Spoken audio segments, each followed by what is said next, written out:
Hello, adventurers. My name's Tyler. And I'm Richard. On today's episode, joined by a very special guest, we'll be discussing the ONE DND Playtest for the Druid Class. Welcome to True Strike.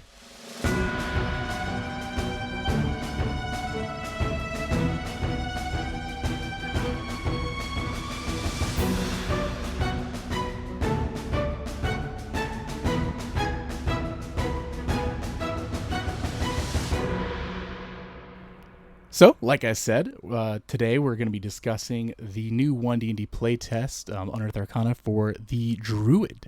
But, more important than that, we are joined by the one, the only, Garrett Phillips.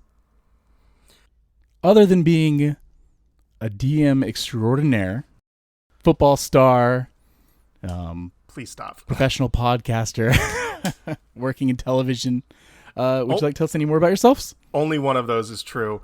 No, I mean, I've been playing D&D since the 5th edition playtest, since D&D Next, which doesn't feel like that long ago compared to a lot of people that I know, but it feels fairly long compared to others. And, you know, I've been playing anywhere between 1 to 3 games a week for basically that entire run. So, you know, almost a decade now. And that's impressive alone.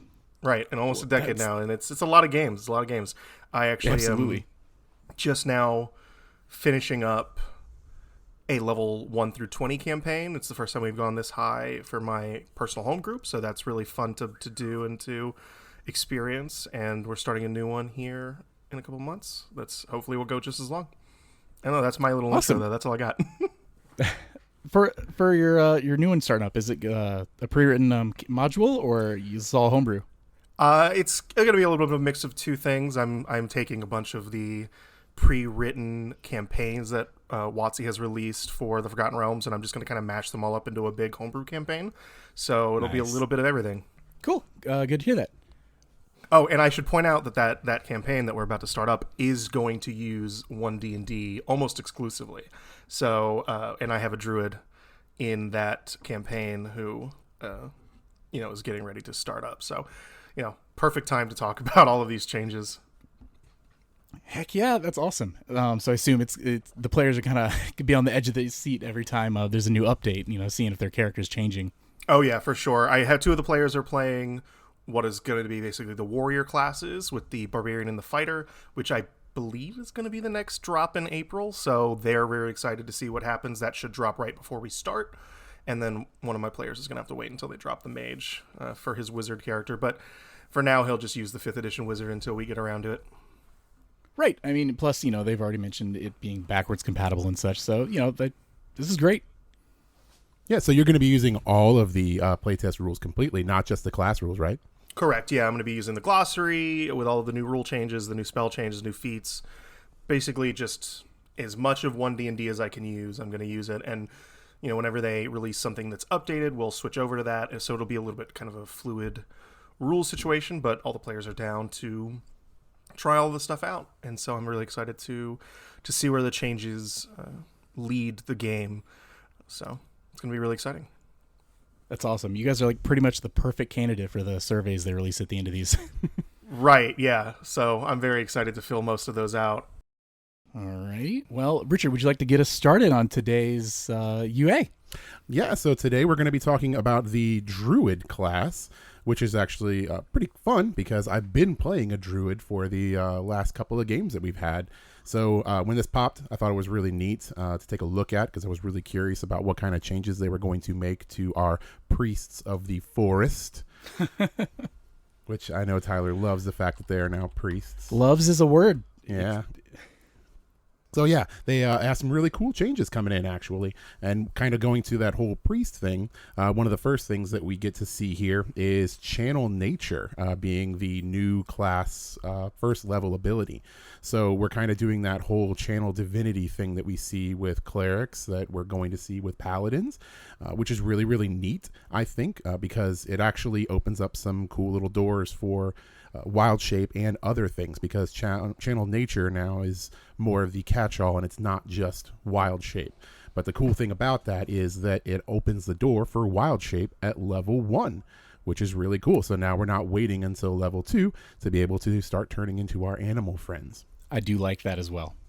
Yeah. And like I said before, also, it kind of hints at the change with these channeling things, which means that it's not just going to be wild shape. So we already saw a little bit of this with things like the spore druids and the other types of druids, where instead of just a wild shape, you have this other ability that you do. So I've been playing a spore druid, so I haven't actually wild shaped into an animal at all for the entire game. Now I think I'm about level 5. Never turned into an animal. Have always just used wild shape to activate fungus. So it's kind of cool that now not just wild shapes, and now we're going to be able to do other things with it to make the character even more interesting. Richard really said that he is a big fan of The Last of Us and decided he wanted to play the clicker druid. That The day that I saw those spore druids in that book, that was all like, I am making this character and I'm going to play the weird little mushroom goblin.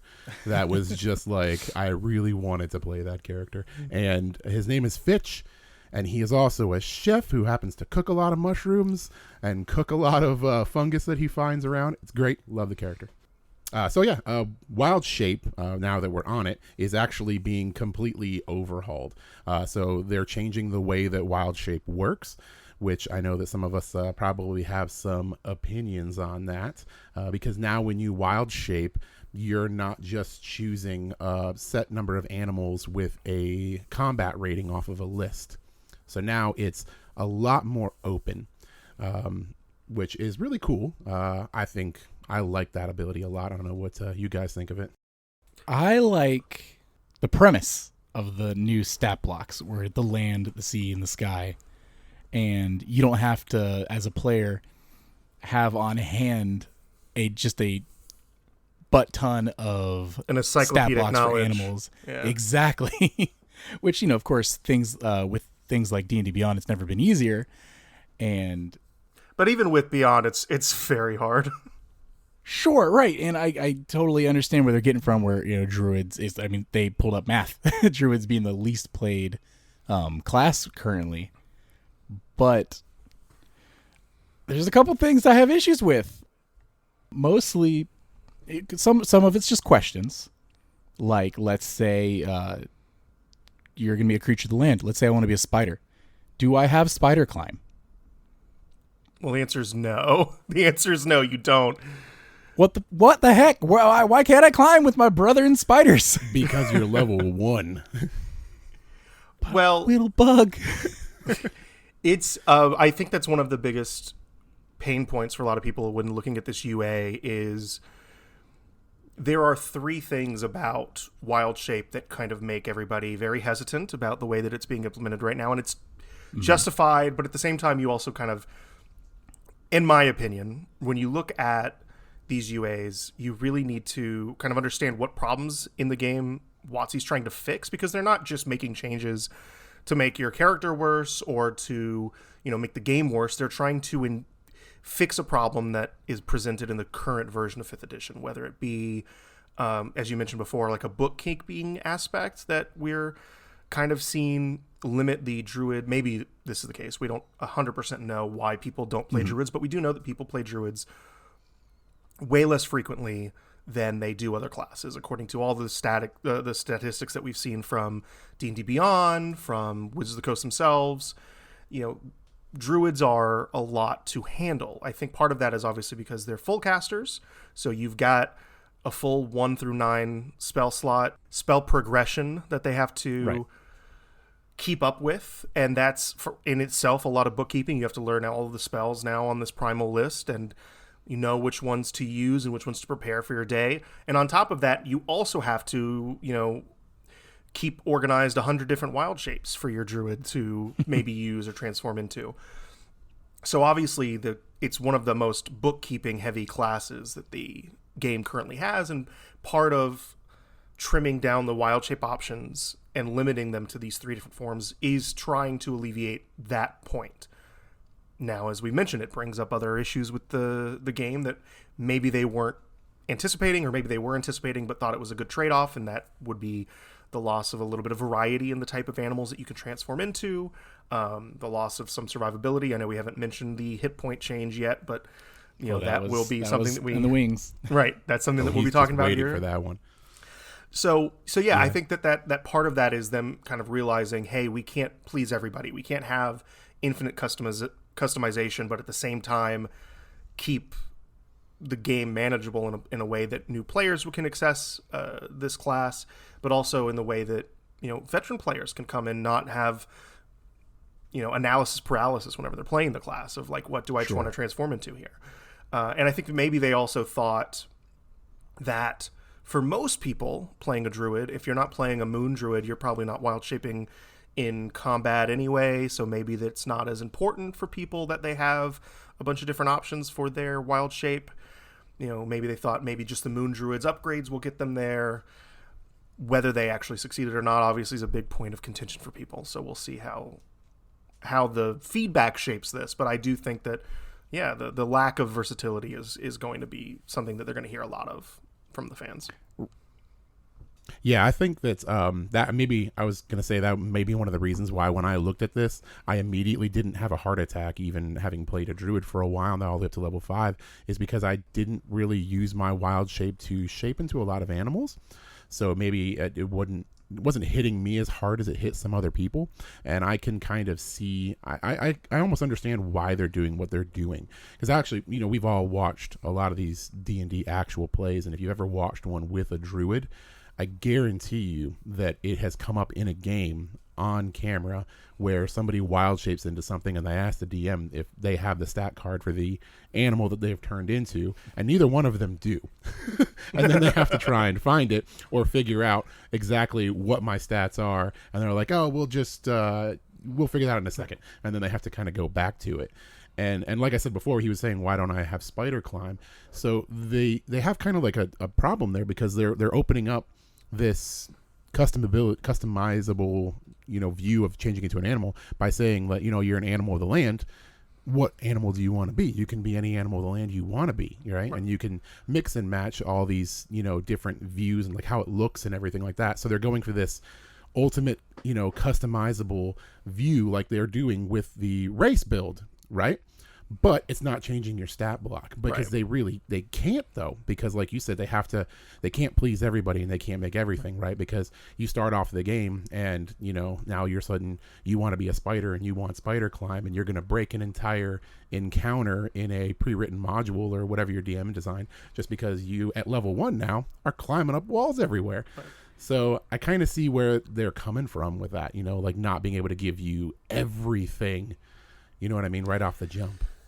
Now, Garrett, let me know. I'd really love to hear your take on this. So let's say I'm running a game, and if these wild shapes are being used primarily outside of combat, if I have a player that turns into a spider, I'm going to have no issue with them spidering up a wall, or if they're a badger digging under a fence or something like that. Do you think that there's issues with that? Or how would you run that in your games? Yeah, not necessarily. I mean, everybody's going to treat their game very differently. I'm a very what's the word? Complicated DM when it comes to this kind of stuff, because I prefer to stick to the rules as written as much as possible. I really like to kind of like try and keep the balance as smooth and even as we can, but I also love the rule of cool. I will also always kind of lean a little bit more towards people trying to do something that's unique rather than just by the numbers, kind of crunchy aspect of it. So it's like a very weird tug, like a give and pull for me that I just can't quite wrap my head around sometimes. Mm-hmm. But one of the things that I will be saying, I mean, in my own survey for this, one of the things that I am going to proposition, I guess, the Wizard of the Coast, I don't know if that's even the right word to use here, but whatever. We've seen these types of stat blocks for other things, even in this own document, that have a little bit more modularity and customization ability in them, that I think that we could maybe use as a guide to how we could maybe change the druids stuff, especially the wild shape, to kind of fit a little bit more what people are wanting. The best example of this in this document even is Otherworldly Steed, which is the new Fine Steed option that paladins are getting. It's just a complete rewrite of the spell. And in the spell itself, you choose between 3 different options when you cast it, right? So when you cast your steed, you get a celestial, fae, or a fiend, and then depending on which one you've chosen, you could get, a teleport ability, you can get a fear ability, you can get like a healing ability. Depending on what level of spell you use, you might get flight on top of that. Right. So there's a way here, I think, to add customization to your druid wild shapes within the stat blocks themselves without having to make it completely blown out. Maybe each wild shape has like 3 different types of animal of the lands that you can choose when you that was what I was transform. going to say. So you're basically proposing that we have multiple stat blocks and you wild shape for animal of the land, and then you kind of choose the one that kind of goes towards the animal that you're looking at, be it a spider monkey, an actual spider, or whatever it may be, that's going to have that climb speed that Tyler And it doesn't have to so be wants. and it doesn't have to be 3 different stat blocks. It can be just one animal of the land stat block, but maybe, just an extra line that a little says, more flavor. Right. That says when you transform into the animal of the land, you pick something like the predator or the guardian or the whatever the third one you want to call it, right? Like maybe the guardian is like your bear or deer style like mount or creature. And maybe they get, like a charge ability, or maybe they get more hit points than the other ones do, or maybe they change their or something. climb speed, and instead of having a climb speed, they have a dig speed or something like that, right? So maybe they have different options based on that one, and then like the predator one might be for your big cats or your wolves, and maybe they get something like pack tactics or a pounce ability. So you could just do something like that where it's still not going to cover everything, but at the very least it'll give you some variety within the animal of the land itself, and then you can do the same with the sea and the sky, where there's a little bit more variety that you can say, hey, I'm playing this druid that's transforming into a bear, and my bear doesn't feel the same as if I transformed into a cat. Right. Yeah, no, and I like that, actually. I think that's a really good idea. I think that's a solid way to approach fixing this in the survey, honestly. I think that's really good point. Yep. Just got to call up Perkins, make sure it happens. I like it. Yeah, we'll get Watsy right on that one. One thing I do like that I have no arguments with is that in Wild Shape, you can just speak now. You can just speak your native tongue. I like it. That's interesting, yeah. I feel like we're going to get a lot of big fans of like Scooby-Doo playing with their Great Dane Wild Shapes now. I like it, I guess. What? I don't. Oh, don't. I don't think you need it. I really, I prefer being gimped and having to make bear grunt noises for the entire combat. You still can. Maybe they can make it where you can only speak in Druidic when you're shaped. Oh, that. Yeah. And then you have to have, then that means one person in your party has to be the translator, and they have to learn Druidic as an extra language just so that they can talk to you. Oh my God. Oh no, we got ASL now. So Yes, that's we true. can have a bear standing on its haunches, signing with his big bear paws. I'm pretty sure ASL needs a little bit more dexterous use of your fingers than a bear might have available to them. But I who knows? remember reading somewhere where we can combine features of animals. So my bear is going to have monkey hands. Oh no. So But see, that's why spiders can't climb, because they got people feet. yeah, so Okay. they got people feet. Sure. Okay. One other point I want to talk about with Wild Shape. I guess the other big pain point there's 2 more big pain points. I think a lot of people are Oh going yeah, we to. almost glossed over that. Keep them coming. I think the people are going to have issue with is, one, obviously there's a big decrease in survivability here. With now you're not getting new hit points, you're keeping your own hit points, you're keeping your own hit dice. And the second part about it is the armor class. Obviously, it's just probably better to stay as a druid. Now, Right.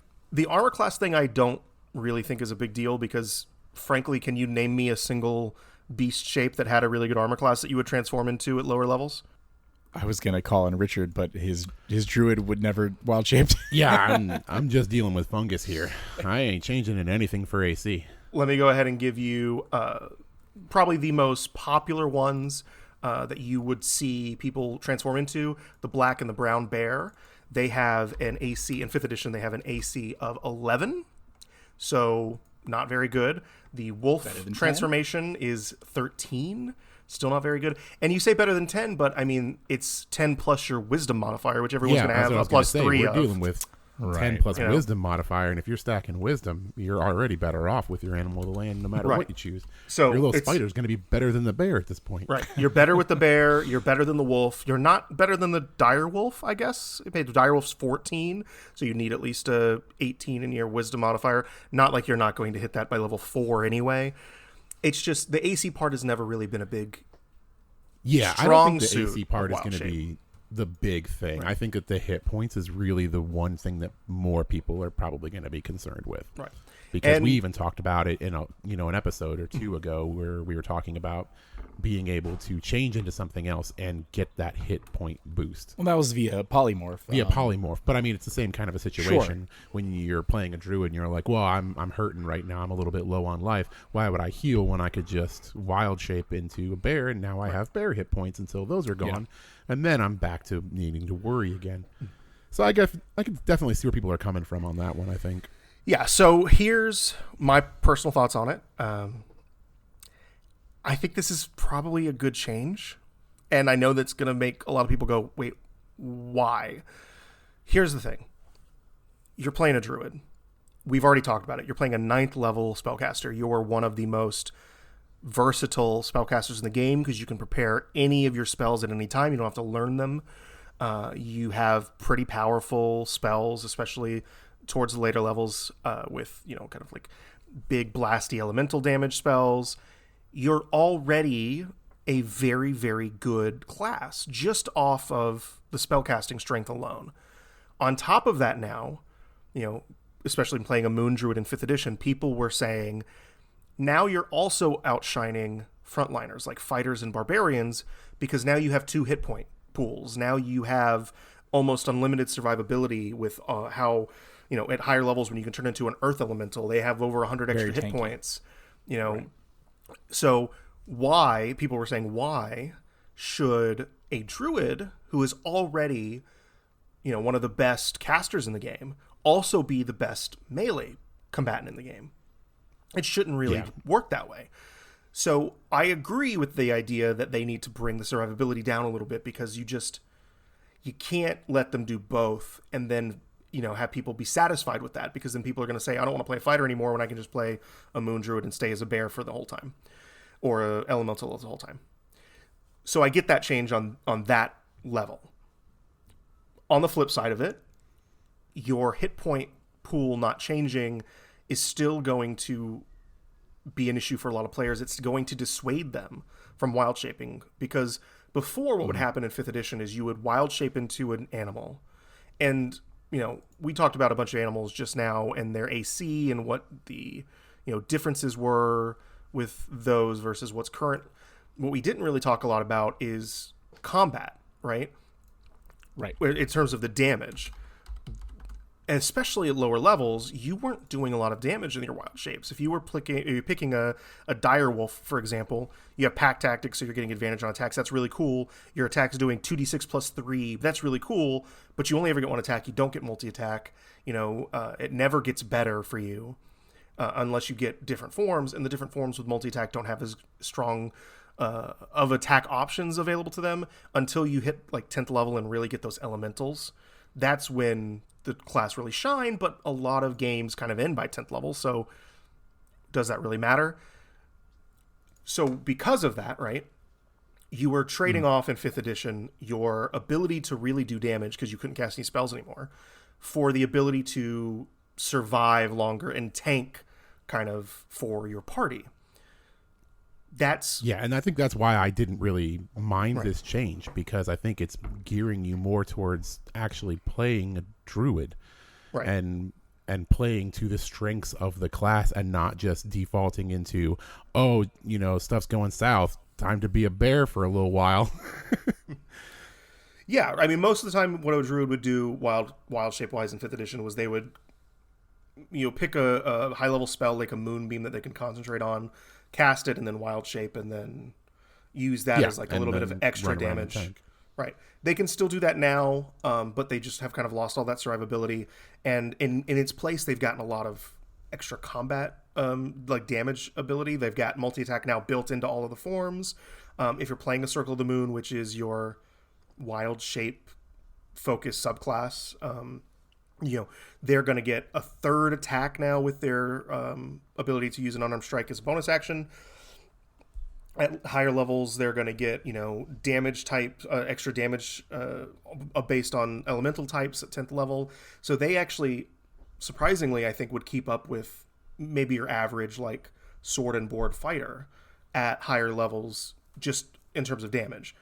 That being said, if you're playing a Moon Druid in 1 D&D, are you going to even try to do that? Are you going to even try to get into combat and use, your multi-attack and all of these different things if you're not going to be able to survive as easily because you have a smaller hit dice than the fighter, because you don't have as much AC as the fighter? So I think it's an imperfect solution where they've taken away some of the ability to survive and given more of the ability to do the damage. But the problem is damage was never truly the issue with the Druid. So it's just, I don't know if they actually fixed the main problem there, if that makes any sense. It does.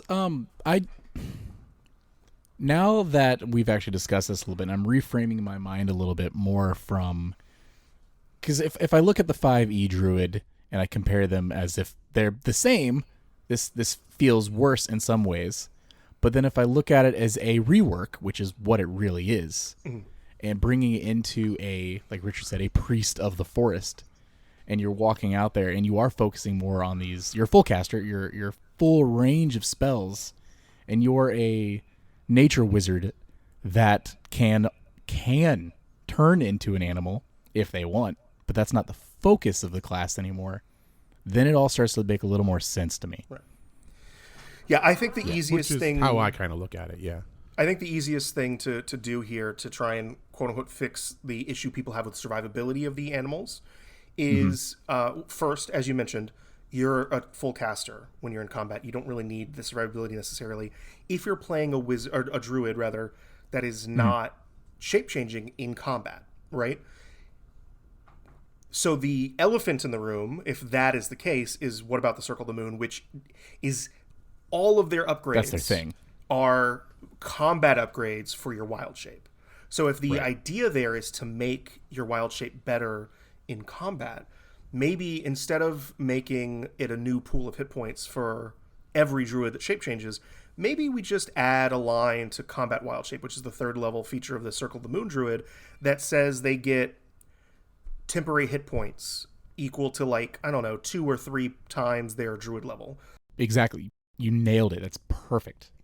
Yeah, I think something like that would really help. And it can just be for the Circle of the Moon or any other, like obviously the Circle of the Spores in Tasha's, and before that it was in Ravnica. That subclass is also very, like, it tries to incentivize some melee focus to it as well. So and they get that feature. They get the ability. I think it's 2 times druid level temporary hit points when they transform.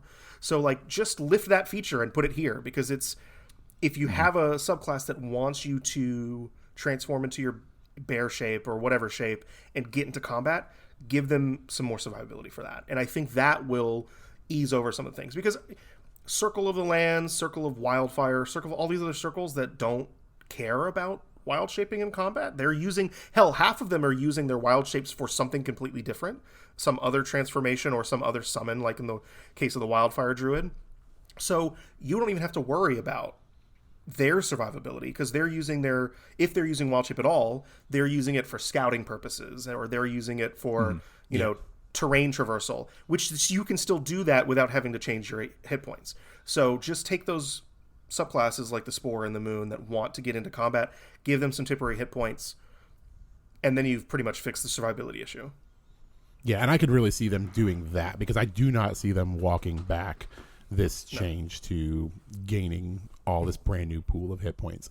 I can see them doing something like that, though, where they're just giving you some temporary hit points to just give you that little boost in survivability. Doesn't necessarily make you the, de facto tank of the group now, but it allows you to still get into combat as whatever form you want and not just die immediately. Right. So I can definitely see them taking that route rather than walking this back It makes them, I mean, I don't know if either one of you ever played 4th edition. I don't know if anyone listening has played 4th edition, but it makes them more like strikers than it does, defenders or whatever the role was for the tank. They're just little terms for the roles that those classes would play, basically the same way that we're doing now with like priest and warrior and all that good stuff. But it would make them more of like damage dealing off tanks than it would make them let me protect you with my body type of what they were doing before, which is really nice. Which I think is a change for the positive, honestly. I agree with that. The one thing I would say though, I said we had 2 more pain points to talk about. We've only talked about one. The last one that I think a lot of people are going to really gripe on, and I have a problem with as well. I'm pretty okay with the other 2 changes that we've talked about already. I've had my own suggestions for how to fix them. This one I just don't understand whatsoever, which is when you wild shape, you lose all your other features. It's like the last line of the second paragraph of the feature. And theoretically speaking, it makes sense. You're a wolf, you're not a dragonborn, so you're not going to breathe fire. Or you're a wolf, you're not a druid, you're not going to cast spells. I get that. Here's the problem. The way that it's worded currently, you lose your feats. You lose all racial traits, even ones that don't make sense to lose. You lose all of your class features, which includes class features that augment wild shape, which doesn't make sense. It's obviously just a wording issue that they didn't realize had. That's what I was going to say. Do you really feel that this is the intentional push there, or was this an unintentional? It can't be the intentional push, because if that's the case, their 13th level feature, alternating forms, which lets them flip flop between their druid form and their wild shape form, wouldn't even work because it doesn't. They lose that feature, so it doesn't. Because you lose the feature. It can't be the way that they meant this to actually come across. But they definitely need to change that whenever they get this feedback, because you shouldn't lose all your class features, obviously. Losing wild spellcasting makes sense. Shouldn't lose all your class features, though. You shouldn't necessarily lose all your racial features either. I don't think that there's anything wrong with the idea that, like, the new dwarf in ONE DND can use that trimmer sensibility. I don't see why you can't do that while you're playing a badger mole, for all of you Avatar: The Last Airbender fans, or even a bear or any other form that you have, right? So that makes sense to be able to keep. I understand maybe not wanting to keep breath weapons, so you don't have a...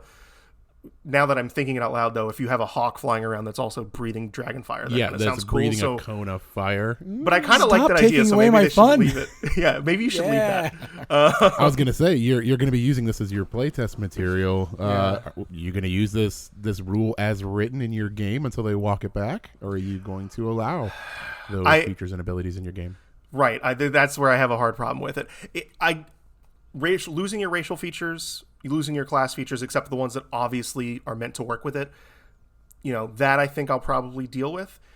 The one thing I'm not sure that I like, because we haven't even talked about this yet, we talked about race and class features, is losing all your feats. What happens if you take the tough feat? If you take the tough feat, you get extra hit points. But your animal of the land form says you continue to use your hit points.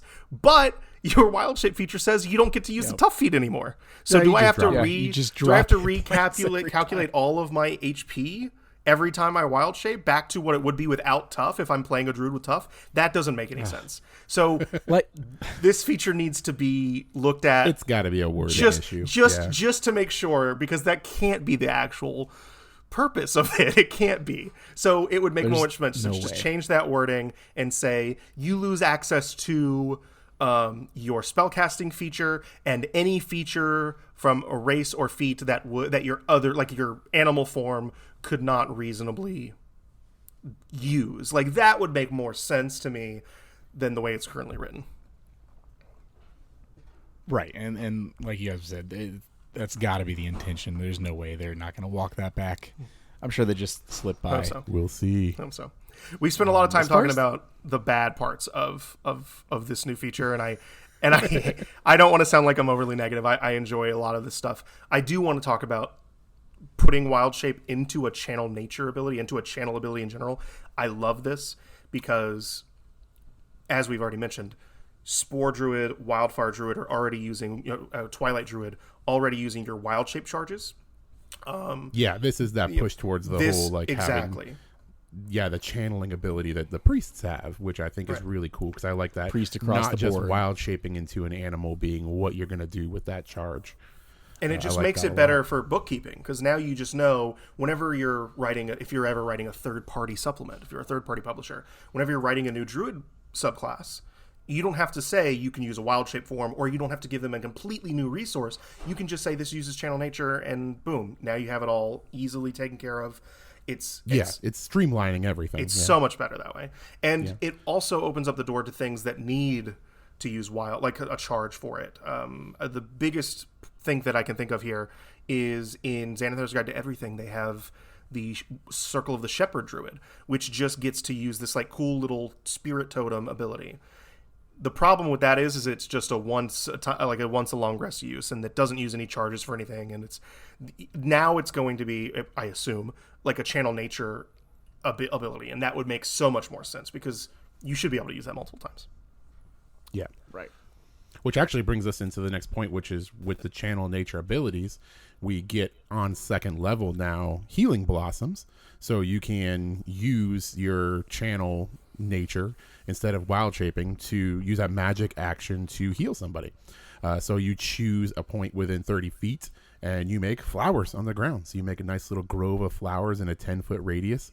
You roll a number of d4s equal to your wisdom modifier. And then that total number of hit points you can just distribute to anybody in your little grove of flowers. So that's like one of the first new channel, nature things that we see, which is really cool. Because like I said, I like the idea of being able to use that charge, not just to change into an animal, to do something else that can benefit your party or help out in any kind of situation. So this is kind of like our first little view into that. And I think it's a pretty cool little ability, honestly. I have no problem with it. Yeah. I'll let Tyler go. I feel like I've taken over. No, you're good. I was gonna say I do like this as well, especially with the radius. If nothing else, you've got a group of party members down, and hopefully they're within 10-foot radius of each other, and you could do this, and boom, you've got them back up. And while it may not be a ton of HP, especially late game, it's still something. Well, yeah, I think that's why I like it though, because it's not a ton of HP, because it's not just like other healing spells where you're choosing a single target. You're generating a pool of, HP. Yeah. And then you're able to distribute that out, which I think that is why I like it, because it's not just like I'm rolling these dice and I'm sending it to one person. Right. Yeah, it's a small amount, but it's a distributed small amount. So if I have, a couple of dead people on the ground over there, I just poop some flowers up around them and get them all back up on the dance floor. Yeah, so. And you're not dedicating a spell, on your spell list or anything for this. It's just, you just have it. It's another use of your channel nature, and more uses is great. Yeah. I think so, at least. Options. All right, Garrett, get on this ability. All right, I'm going to do this really hard. I hate this. Not because I hate the idea of it. I do like the idea of it. I really do. It's just not good in any way. It's an incredibly small number of D4 that you're using for healing. Even if you have 20 wisdom, which is the highest you can get until level 20 gets you with your new epic boon, you're averaging 13 hit points to distribute, and it's not 13 hit points to everybody in the circle. It's distributed over, however many creatures are in this little circle of yours.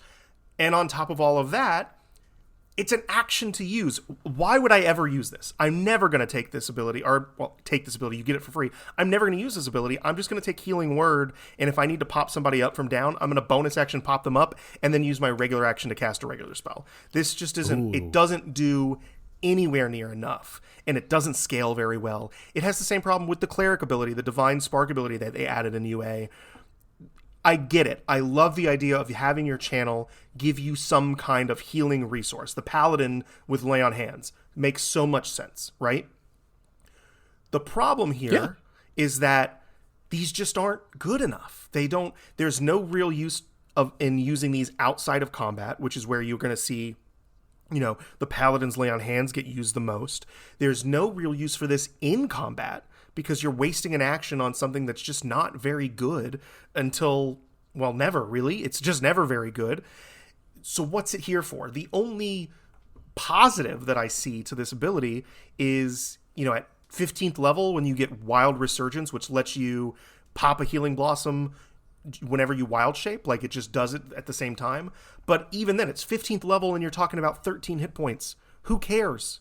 It just doesn't matter.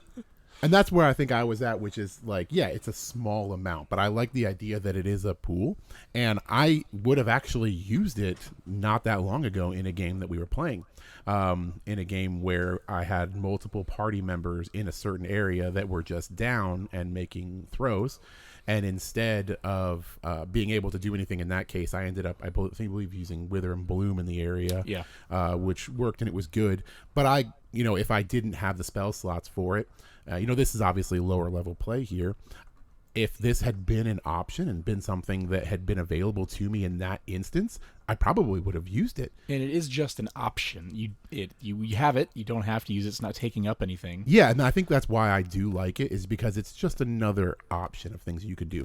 Could it be better? Yeah, I think it probably could. And I wouldn't be surprised if they did change it a little bit. Like throw an extra way to scale more dice in there, like maybe proficiency bonus or something like that to give you more to the pool, essentially. I don't know if they're going to do that. Even if they don't, maybe I like I said, I would have used this ability just a couple of games ago. Here's the thing with it. It's just the math. All right. You're using one use of a channel ability. You get 2 to 4 uses of it depending on the level you're at. Let's say, I don't know what level you guys were at. I don't want to presume it. But let's look at 4 or 5. Let's look at 4. Let's just look at a 5th level druid, because that is when they get their 3rd channel nature, right? And it's where they get their 3rd level spells. You have 3 uses of this. If you're wild shaping once and you're using this once, that's 2 uses gone. You're not going to have a lot of uses left until you take some rests.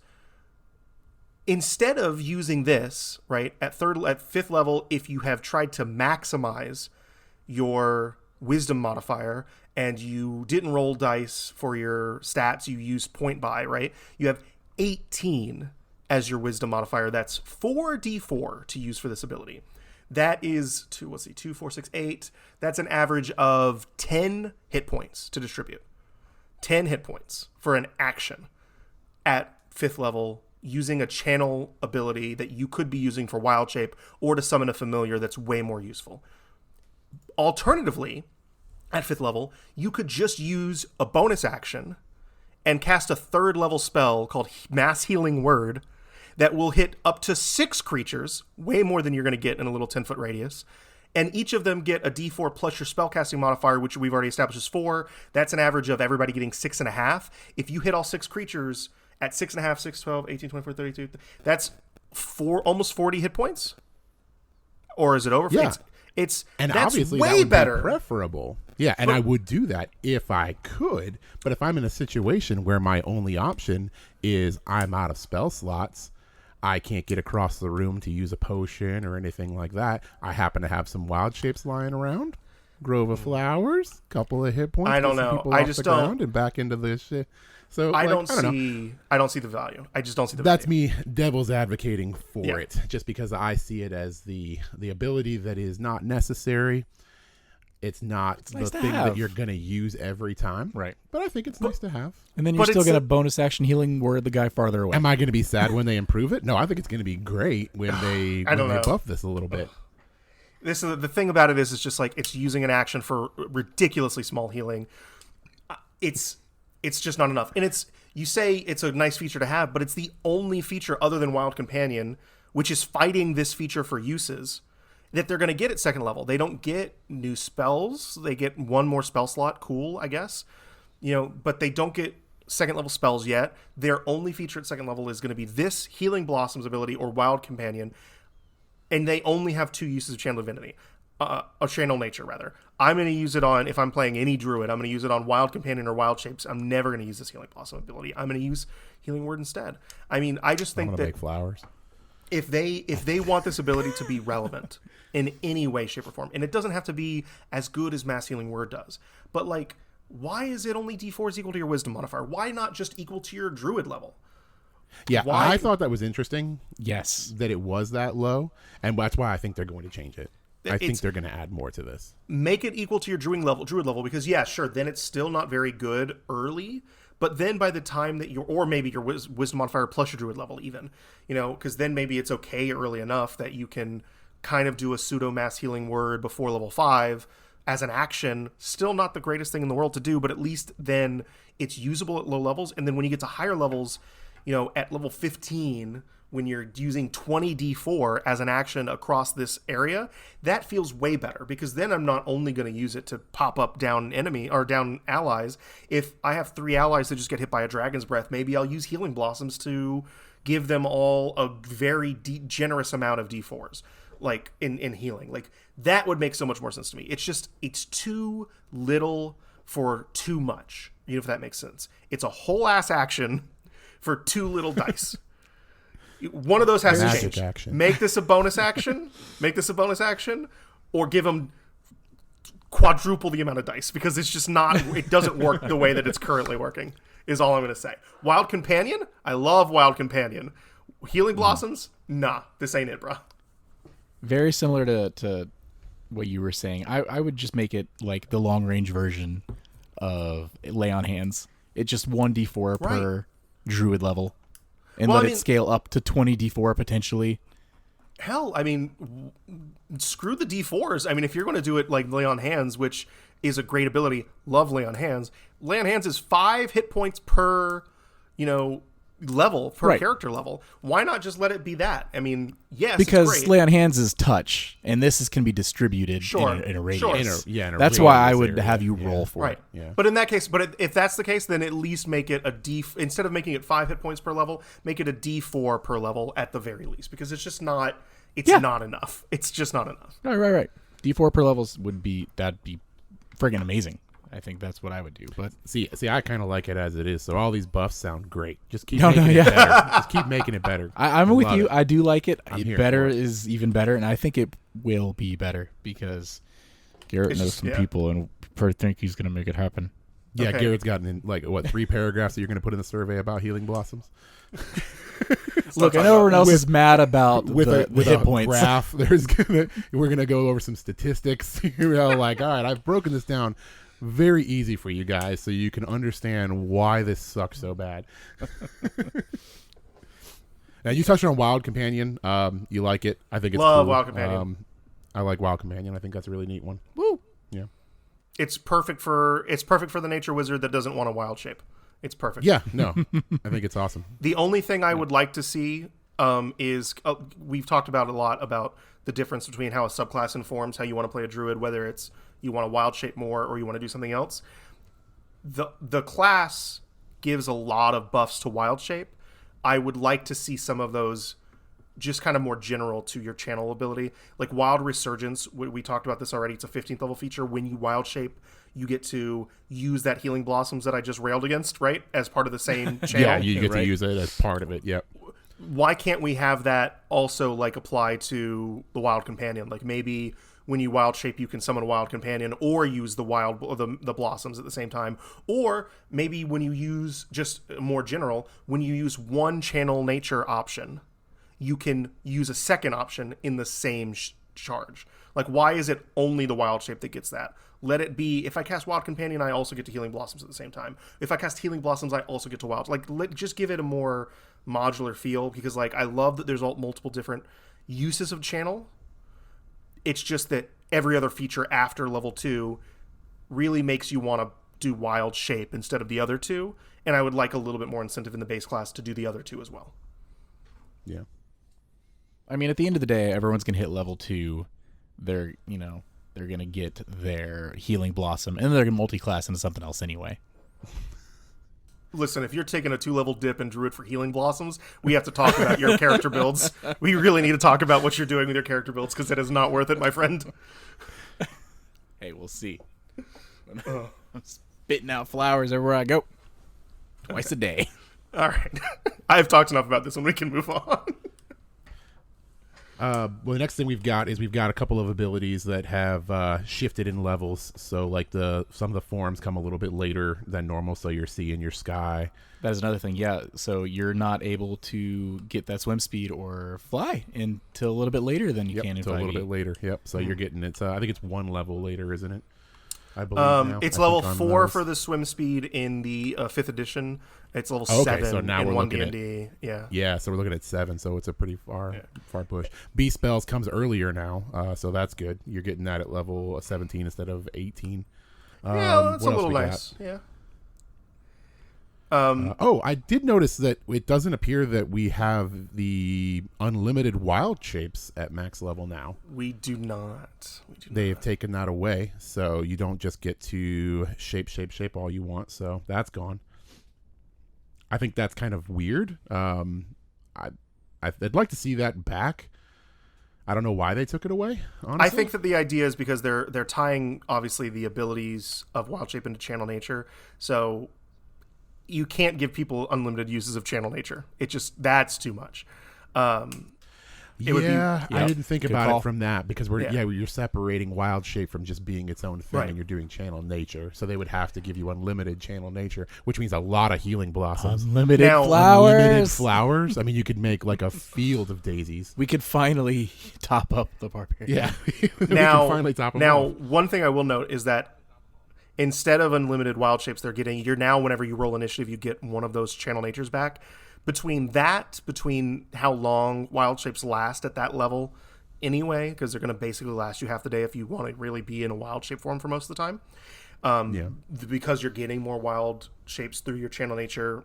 It used to be you only got 2 until level 20. Now you get to 3 and then 4 throughout your adventuring year, or adventuring day rather, so you have a little bit more uses of them.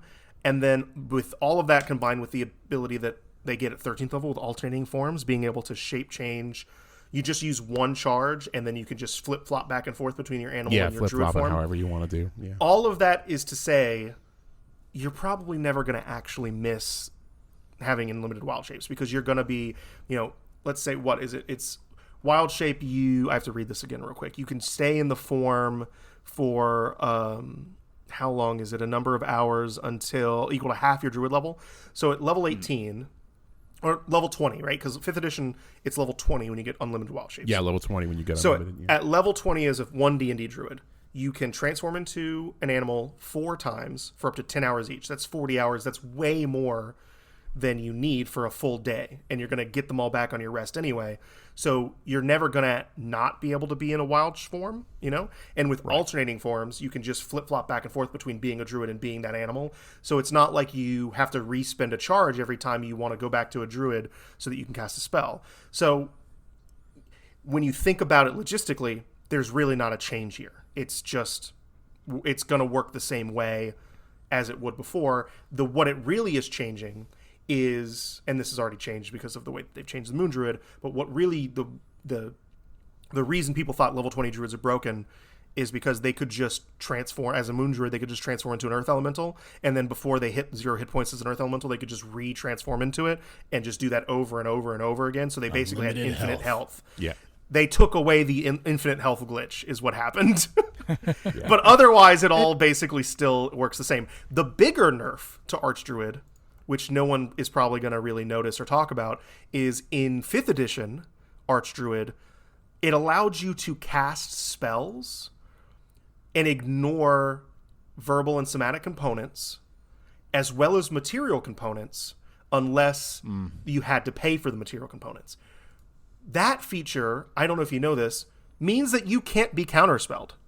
Because to counterspell someone, you have to perceive them actually casting the spell. Yeah, you have to but if perceive you them don't, casting the spell, if you're not using any components, then no one can tell. The spell just happens randomly. So that's the bigger nerf to Archdruid, because before Archdruids at level 20 could just beat a wizard in a one-on-one fight because the wizard could never do anything to them. Like that's really the bigger nerf than the unlimited wild shape thing. We're getting a little long of the tooth here. Richard, Garrett, do you guys have anything else you want to touch on Druid before we end up for the day? I want to make one more point about the base class, if I can. Yeah, absolutely. Oh, yeah, sure. Okay.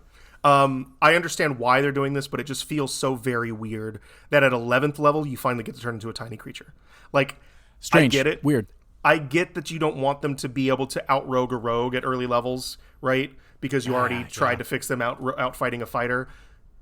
This is still it's just strange. At level 11, and it only lasts for 10 minutes, If you want it to only last for 10 minutes, that's fine, but you can make that at level 2. Like, you don't need it to be this late. Or, if you're really afraid of them out-roguing a rogue, anyway, just remove the feature. Like, just don't let them transform into tiny creatures. Just don't be tiny. Yeah, there's no point in it. It's such a weird feature.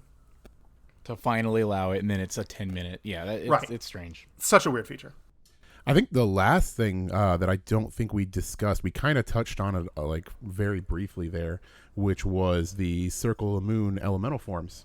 I love this. I love this so much. Though. So no more Circle of the Moon elementals at level 10. Now instead you get elemental resistances at 6 and elemental damage at 10. I think that's fine. So I love this for a few different reasons. One, the 6th level feature of a Moon Druid in the base player's handbook is just giving you magical weapons when you attack. That's kind of boring. Instead, now you get resistance to a damage type, and now your damage is one of those types which can get around resistances. So it's doing the same thing but cooler and more flavorful in a way. But the real reason I like this more than just them turning into elementals is the flavor of the Circle of the Moon is that, like, you're drawing on like the moon, and like, in some ways it's kind of like lycanthropy in a sense because of your shape changey kind of werewolf-esque abilities in some ways. Mm-hmm. You're drawing on that power to become more powerful animals, and then randomly it's like, oh, but you also get to turn into a rock monster? That didn't make a lot of sense to me. Yeah. Right. What does make a lot of sense to me is I'm drawing on the moon to turn into more powerful creatures, and once I've hit the ability to do all of the cool creatures that are not mythical, right? I could hit all of the different regular creatures.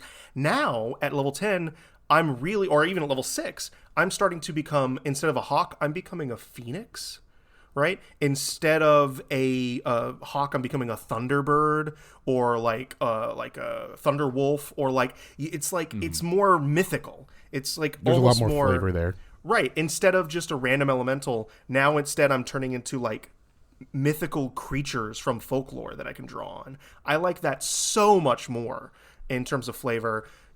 Sure, they're obviously not as survivable. They're not doing maybe as much damage. I like it more anyway, and I'm totally fine with it. It's just too bad that when you wild shape, you're going to lose your druid features and not have those elemental abilities. Right. we really got to fix that. But other than that, yeah. All right. Well, thank you for joining us today, Garrett. Thanks. Sorry I made it a little long. No, we're right on schedule. This is awesome. And like I mentioned earlier, we are also going to cover the Paladin Unearthed Arcana. And Garrett is going to join us for that one as well, I believe. Yeah, so we're going to tackle Paladins in the next episode. All right. So until next week, I've been Tyler. And I've been Richard. Ooh, do I get to say I've been Garrett? It's you. You can. And I've been Garrett. Yeah. And this has been True Strike. True Strike. Oh, I missed that one. Hey, adventurers. Thanks again for joining us today. Please be sure to give us a follow on your favorite podcasting platforms and YouTube. If there's any questions you'd like to write into the show, you can hit us up on Twitter or Instagram. New episodes release every Tuesday at 2 p.m. Eastern. Thank you for listening to True Strike.